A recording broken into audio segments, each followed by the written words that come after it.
idemo na kekoljace. Kad sam ja išla kod nene na Bajak, bija mi je da jedan pokrenut što ima jednu lijepu krunu. Kad daješ nekom cvijećem. Bajram je naš praznik.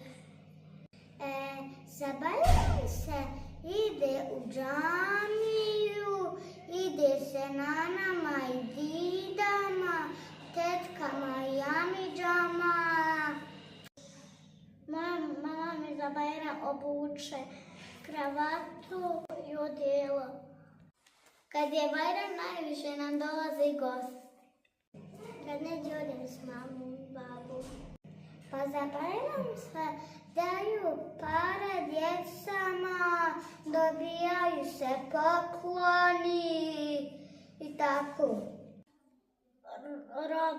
Rodbina, djed, nana.